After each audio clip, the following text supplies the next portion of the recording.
इस्रोने नुकतेच पाठवलेले मिशन फेल झाले आहे, पण त्या मिशनमध्ये होतं तरी काय? तर 18 मे रोजी सकाळी 6 वाजता PSLV C69 EOS-09 हे मिशन लॉन्च केलं होतं आणि थर्ड स्टेजला जाऊन ते मिशन फेल झालं हे तर तुम्हाला न्यूजमधून कळालंच असेल.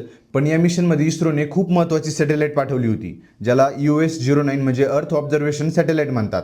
ही काय साधीसुधी सॅटेलाईट नव्हती, यात सिंथेटिक ॲपरेचर रडार होते. म्हणजे जनरली अर्थ ऑब्झर्वेशन करायला इतर देश हे हाय डेफिनेशनवाले कॅमेरे वापरतात, पण ढगाळ वातावरण, पाऊस किंवा जे डेन्स फॉरेस्ट आहे, जंगल आहे, तिथे हे कॅमेरे किती हाय डेफिनेशनचे जरी असले तरी ते वर्क करत नाहीत, ते फोटोज कॅप्चर करू शकत नाहीत. पण या सारची ही खासियत आहे, सार म्हणजे सिंथेटिक ॲपरेचर रडार, की रेडिओ फ्रिक्वेन्सीचा वापर करून कोणत्या पण कंडिशनमध्ये हे हाय डेफिनेशन क्लिअर इमेज घेण्यासाठी हे कॅपेबल आहे.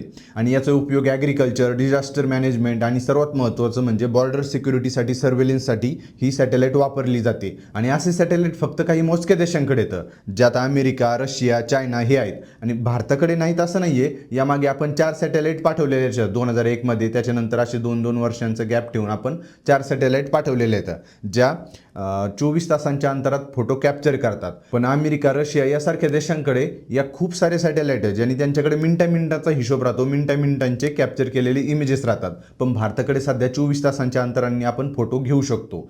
त्यामुळे भारताचा प्लॅन असा आहे की असे सॅटेलाईट पाठवून की आपण आधी 12 तासांवर येऊ, म्हणजे 12 तासात आपल्याला फोटो मिळेल, नंतर 6 तास, नंतर असं 1 तास, असे आपण पण रशियासारखं, अमेरिकेसारखं मिनिटाचे फोटो आपल्याला मिळतील हे ट्राय करणार आहेत. त्यामुळे इस्रोचे चेअरमन म्हटलेत की आत्ता आम्ही फेल झालोत, पण पुढे नक्की सक्सेस होऊ. तुम्हाला ही माहिती कशी वाटली ते कॉमेंटमध्ये सांगा आणि आवडली असेल तर सबस्क्राईब करा.